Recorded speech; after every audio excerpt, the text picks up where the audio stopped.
Miss হবে না আপনার পছন্দের টিভি শো। দেখুন জি5 অ্যাপে একদম ফ্রি। বৌদি, তুমি প্লিজ আমাদের ক্ষমা করে দাও।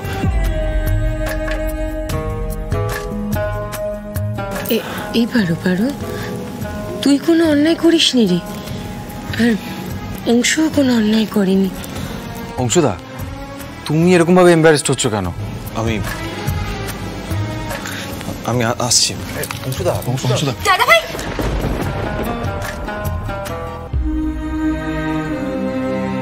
তুমি আমার খুব ভালো বন্ধু। তোমার কি করে মনে হলো যে তোমার এরকম একটা ইঙ্গিতে আমি খুশি হব? তোমার কখনো কি মনে হয়েছে যে আমি তোমার সাথে এই রঙের শাড়ি পরে নতুন করে জীবন শুরু করতে চাই?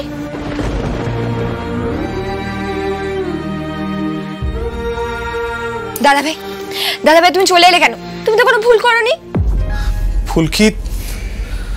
ফুলকি, তুমি সত্যি ছেলে মানুষ। আসলে তুমি বুদ্ধি কাটিয়ে যে সমস্ত সমস্যার সমাধান করেছো, তাতে আমি তোমাকে ছেলে মানুষ ভাবতে পারিনি, কিন্তু আমার সেটা ভাবা উচিত ছিল। ভুলটা আমি করেছি। দাদা ভাই, দিদি হয়তো একেবারে তোমার কথাটা মানতে পারেনি, কিন্তু তাতে তো কাজটা ভুল হয়নি। হ্যাঁ, এটা ঠিক যে আমি সবাইকে বলে তোমাকে দিয়ে তোমার বোনের কথাটা বলিয়েছি, কিন্তু এটা তো কোনো অন্যায় নয়। ফুলকি,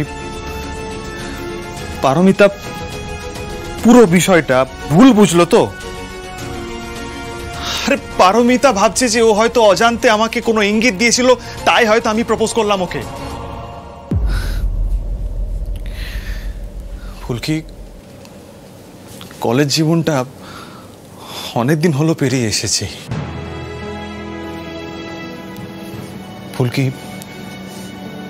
তথাগত নেই,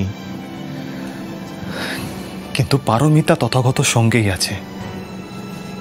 ভালোবাসি ওকে।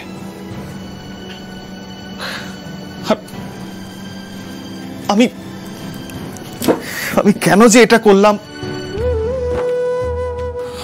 আমার এভাবে প্রপোজ করা উচিত হয়নি পারমিতাকে। আর কোনোদিনও আমার সামনে কমফর্টেবল হতে পারবে না। ফুলকি, তুমি আমার একটা কাজ করে দাও। তুমি পারমিতার কাছে যাও, ওকে গিয়ে বলো যে আমি কয়েকদিনের ছুটি নিয়েছি, আমি ছুটি নিয়ে বাইরে যাচ্ছি। তাহলে যদিও একটু নিশ্চিন্ত হয়। তুমি এখনই যাও। এইসব করার কোনো দরকার নেই, স্যার দিদিকে বোঝাবে, একটু সময় দাও। বোঝাবার মতো আর কিছু বাকি নেই ফুলকি।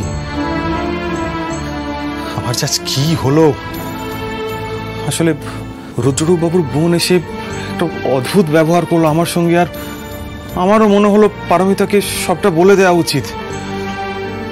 পারমিতা রাজি হলে অন্তত সবটাই ভুল। ফুলকি, তুমি প্লিজ, তুমি গিয়ে আমি যেটা বললাম সেটা করো, আর তর্ক বাড়িও না।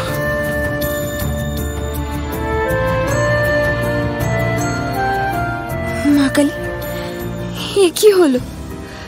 কোথায় ভাবলাম দিদি দাদা ভাই দুজনেই খুশি হবে, তা না, এ তো উল্টো হয়ে গেল। দুজনকে ভালো রেখো মা কালী। জি5 ডাউনলোড করুন আর সব এপিসোড দেখুন একদম ফ্রি।